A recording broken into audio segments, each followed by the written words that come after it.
अस्सलामुअलैकुम जी। Fundamental of physics Halliday Resnick Walker का 10th एडिशन है। Chapter 20 entropy and the second law of thermodynamics, problem 34। वो कहता है आइडियल गैस है वन मोल वाली वर्किंग सब्सटेंस जो इंजन में ऑपरेट कर रहा है। वो दिखाया गया एक साइकिल, आपको कार्नट का एक पाथ सा दिखाया गया। प्रोसेस बी सी जो आपको दिखाया जा रहा है और डी ए जो दिखाया जा रहा है वो कह रहा है ये रिवर्सिबल है और एडियाबैटिक है। अब वो कहता है बताओ इस सारी कैलकुलेशन से मोनोटॉमिक होगी, डाइटॉमिक होगी या पॉलीटॉमिक होगी, इंजन की एफिशिएंसी बताओ। अब हम जानते हैं कि भाई जब डाई आपके पास एडियाबैटिक कंसेप्ट होता है तो प्रेशर और पीवी गैमा कांस्टेंट होता है।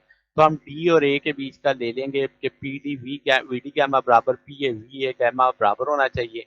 तो यहाँ से पी डी पे अगर आप देखें तो क्या हमें पता है कि पी नॉट बाई 32 हमें पता है। फिर वी डी देखें तो वो हमें पता है 8v0, तो 8v0 का गैमा आ जाएगा। इसी तरीके से ए पॉइंट पे देखें तो पी नॉट है, ए पॉइंट का वी नॉट है, तो वो वैल्यू लग गई। अब इसमें से मुश्तरका चीजें लेके कट जाएंगी, यहाँ पे क्रॉस कर देंगे, 32 इस तरफ चला जाएगा, 32 को हम 2 की पावर 5 लिख सकते हैं, 8 को 2 की पावर 3 लिख सकते हैं, ये 3 गैमा 5 आ जाएगा। अगर आप दोनों साइडों पे सॉल्व करेंगे तो गैमा बराबर आ जाएगा 5/3 के। तो 5/3 का मतलब गैस क्या है, मोनोटॉमिक है। अब आपके पास अगर हम कहें कि जो हीट आपके पास इनपुट पे अब्जॉर्ब होगी during the process A B अगर आप देखें इस जगह पे क्या हो रहा है कि भाई आपका वॉल्यूम बढ़ रहा है। तो हम कहेंगे कि भाई पी एफ वी एफ बराबर पी आई वी आई बराबर है किसके, N R T F over N R T I. अब इसमें एन और आर सेम है। पी नॉट अगर देखा जाए ए बी के लिए पी नॉट सेम है तो मैंने पी नॉट वी नॉट कर दिया, मगर वॉल्यूम में चेंज आ रही है वी नॉट से टू वी नॉट, तो वो मैंने फाइनल और इनिशियल कर दिया। T B over T A की रेशियो पता लग गई कितनी आ जाती है 2। अब इस दौरान प्रेशर कांस्टेंट रह रहा है तो Q is equal to N C P delta T है, सी पी बराबर आ जाएगा 5/2 आर के, तो ये वैल्यू लग जाएगी। अब इसमें T B minus T A है, टी अगर मैं कॉमन ले लेता हूँ टी ए तो T B over T A -1 लिखा जा सकता है। तो इसमें से एन आर टी ए जो मैंने कॉमन करके लिख दिया है यहाँ से वो पी के बराबर लिखा जा सकता है, क्योंकि ए पॉइंट को डिस्कस कर रहे हैं, ए पॉइंट पे पी नॉट है और वी नॉट है। तो हम इस जगह पे एन आर टी ए की जगह लिख देंगे पी नॉट वी नॉट, और T B over T A हमें पता है 2 के बराबर है, तो उसे सॉल्व करेंगे पी नॉट वी नॉट 5/2 आ जाएगा।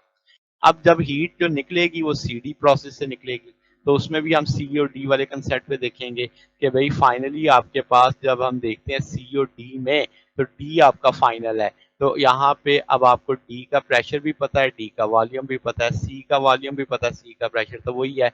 तो इसी तरीके से ऊपर वाला हिस्सा डी के लिए, नीचे वाला हिस्सा सी के लिए आ जाएगा। पी नॉट 32 कट जाएगा, एन आर टी से कट जाएगा, ये 1/2 आ जाएगा, T D by T C ये 1/2 होगा। अब आप चूंकि आपके पास इस वक्त प्रेशर कांस्टेंट है तो P V equal to N R T में हम Q equal to N C P delta T ले लेंगे। मोनोटॉमिक के लिए 5/2 आर आता है, यहाँ से हम टी डी कॉमन ले लेंगे।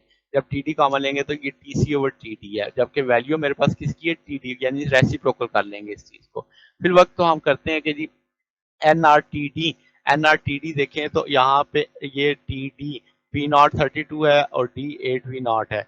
तो ये अब आप सारी वैल्यूज प्लेस कर देंगे इसमें कि इस जगह पे हम लिखेंगे P N R T D की जो पी की वैल्यू है वो कितनी है, P naught by 32 D point पे, और वॉल्यूम कितना है 8v0, 5/2 आ जाएगा, 1 माइनस इसकी जगह T C by T D की जगह ये 1 बाई रेसिप्रोकल करके 2 लिख देंगे।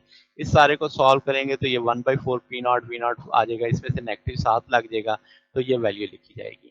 अब आपके पास क्यू एच भी है, आपके पास क्यू एल भी है, दोनों की रेशियो ले लेंगे, इससे सॉल्व करेंगे इस तरीके से, ये कट जाएंगी सारे फैक्टर, -1/4 7 आ जाएगा। मॉड लेने से हम सिर्फ मैग्नीट्यूड ऑफ हीट लेते हैं तो नेगेटिव का कोई इफेक्ट नहीं आएगा। तो ये 0.75 आएगा, तो 75% आपके पास उसकी एफिशिएंसी बनेगी। तो ये हमारे पास सोल्यूशन है। अगर आपको इसमें कोई बात पूछनी हो, डाउट हो तो नीचे कमेंट्स में पूछ सकते हैं। वीडियो अच्छी लगी हो तो वीडियो को लाइक कीजिएगा, दोस्तों के साथ शेयर कीजिएगा, चैनल को सब्सक्राइब कर दीजिएगा। अब तक के लिए इतना ही, बाकी इंशाल्लाह नेक्स्ट देखेंगे। ओके, अल्लाह हाफिज़।